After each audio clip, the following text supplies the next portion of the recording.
안녕하세요. 이유입니다. 네, 감사. 우리가 지금 감사에 대해서 함께 이야기를 나누고 있습니다. 그 새끼표 법에 대해서 지난 시간 말씀드렸는데요. 감사를 연습하는 과정입니다. 첫 번째가 찾아라, 기억해라, 그다음 표현해라, 갚아라, 그리고 베풀어라.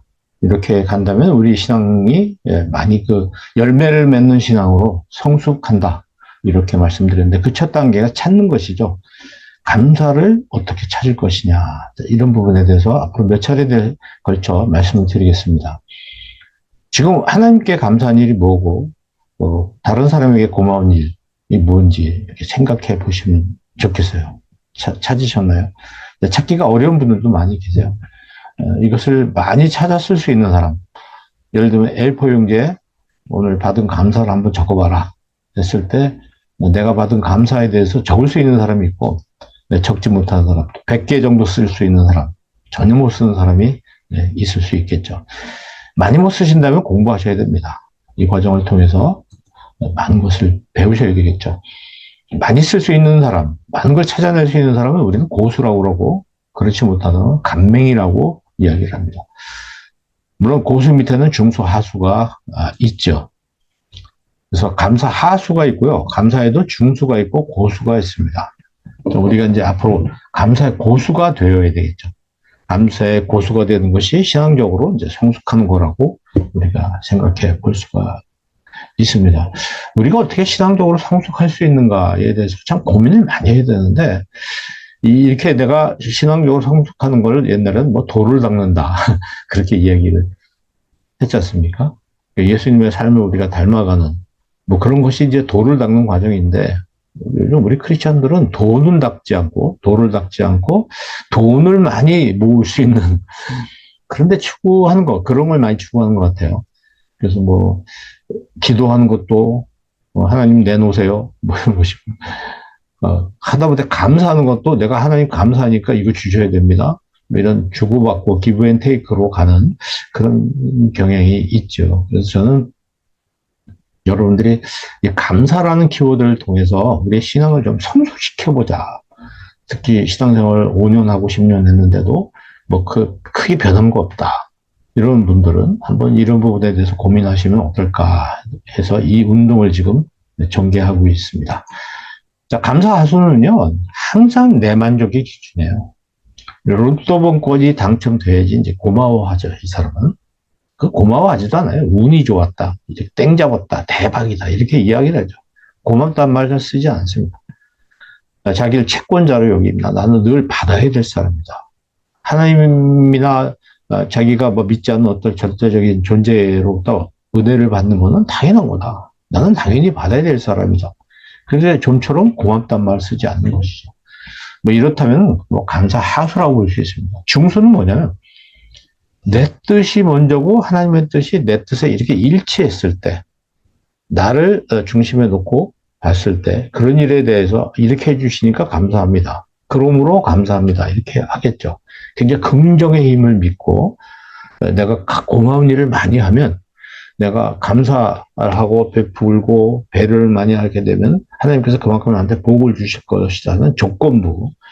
그래서 복을 더 받기 위해서 예배하고 봉헌하고 봉사하고 기도하고 감사하고 찬양하고 이런 분들이 이제 감사 중수라고 볼 수가 있습니다. 우리 신앙 좋으신 분들이 이제 이 감사 중수에 굉장히 많겠죠. 이것을 우리가 벗어나야 더 기쁘고 하나님께서 원하시는 감사의 삶이 될 수 있는데, 감사의 고수는 하나님의 뜻을 감사의 기준으로 삼는 것이죠. 나한테는 그렇지 않더라도 하나님의 관점에서 필요하시다 하는 것에 대해서 감사하는 것이죠. 그래서 성경에도 나오는 그 훌륭한 우리 신앙의 선배들 보면 본인 주변 사람들이 볼 때는 행복해 보이지 않는데 오히려 그걸 감사하는 분들이 나오잖아요. 굉장히 극소수일 것이라고 저는 생각을 합니다. 자기는 채무자라는 거예요. 갚아야 돼. 너무 많은 걸 받아서 난 갚아야 된다는 생각을 하는 거죠. 그리고 이미 많은 복을 받았다고 생각하고 그걸 선물이다, 은혜로 생각하니까 감사할 수밖에 없는 것이죠. 네. 그래서 그럼에도 불구하고 감사하는, 그것은 하나님의 선하신 뜻을 믿기 때문에, 그리고 소망을 갖기 때문입니다. 저도 앞으로 이런 신앙의 경지에 오르기 위해서 노력을 해야겠습니다. 우리 모두가 좀 더 성숙한 신앙을 갖기 위해서 노력을 많이 해야 되겠죠. 그래서 이미 받은 복에 감사해서 그 사람을 예배합니다. 받은 복에 감사해서 봉헌하고요. 받은 복에 감사해서 봉사하고, 그래서 기도하고, 그리고 그것을 다른 사람한테 막 나눕니다. 다른 사람, 내가 받은 은혜를 다른 사람에게 나누는 단계, 이렇게 우리가 생각해 볼 수가 있죠. 자, 우리가 이제 감사에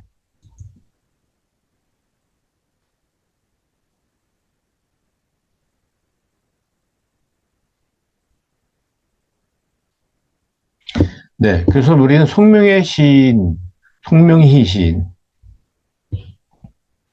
그래서 우리는 송명희 시인의 그 나라는 노래로 잘 알려져 있잖아요. 나 가진 재물 없으나, 남이 가진 지식 없으냐, 나 남에게 있는 건강이 있지 않으나, 나 남이 없는 것 있으니 하면서 이 내용 전체가 만족감을 표현해주고 있죠. 불평하지 않고 정말 숙연해지는 그런 우리를 되돌아보게 하는, 우리는 가진 재물이 많고 그죠? 그럼에도 불구하고 하나님이 공평하지 않다고 생각할 때가 많이 있는데, 그래서 이 가사를 볼 때마다 또 이 찬양을 부를 때마다 참 너무 이분에게서 우리가 많은 것을 참 배우게 됩니다. 이제 그 고수, 중수, 하수 밑에는 간맹이라는 사람이 있죠. 정말 감사한 것을요 보질 못하고 느끼질 못해요. 나에게 주어진 고마운 일이다 그런 은혜를 보질 못해요. 느끼지를 못하는 겁니다. 자기 채권자로 늘 여기기 때문에 내 뜻대로 이루어지지 않는 현실에 대해서 늘 억울해합니다. 분노합니다. 불평하고 원망합니다. 최근에 여러 가지 이런 길거리를 가다가 다른 사람을 해치는 그런 기사들, 뉴스들을 보게 되는데, 이런 사람은 뭐죠? 이게 간맹입니다. 간맹. 이 간맹이 말하자면 많은 범죄를 일으킬 수가 있습니다. 왜? 억울하다고 생각합니다. 빼앗겼다고 생각하고, 그러니까 화가 나는 것이고, 불평하고 원망합니다. 원망이 깊어지면 그 사람에게 뭔가 상처를 줄 수 있겠죠? 또 더 깊어지면 어떡하냐. 자기 자신에게 상처를 줄 수 있는. 그러니까 자살이라는 단어도 사실은 여기서 나오는 것이죠. 그래서 정말 감사라는 것이 내 마음을 평안한 상태로 유지하지 않으면 우리 자신은 또 어떤 존재가 될지, 열매를 거두는 건 고사하고 다른 사람을 해치고 다른 사람을 다치게 하고 죽게 하고 이런 최악의 상태까지도 갈 수 있다는 것을 우리가 생각해야 되겠습니다. 정리하면 이렇게 되는 것이죠. 간맹은 방금 말씀드린 불평과 불만과 복수심, 이런 것이 늘 차 있으니까 어떤 사고를 일으켜낼 수 있는, 그 사고 뭉치가 될 수 있는 가능성이 많이 있죠. 심한 경우에는 또는 자기 자신에게 가해를 할 수 있는. 감사하수는 항상 하나님보다는 내 뜻이 중요하니까 기적에. 그리고 감사 중수는 내 뜻과 하나님의 뜻이 일치할 때만 하나님께 감사하는.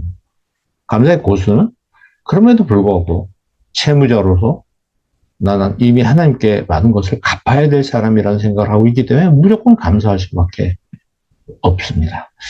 우리 오늘 감맹과 감사 하수, 감사 중수, 감사 고수에 대해서 이렇게 분류를 해봤는데, 저도 이렇게 강의를 하면서도 엄청 찔리네요. 우리 자신은 도대체 어느 수준에 있는 것일까? 나는 어느 수준일까? 이런 걸 생각하면서 또 오늘 하루 주님께서 주시는 평안함, 샬롬의 삶을 사시기를 바랍니다. 텐텐 감사합니다.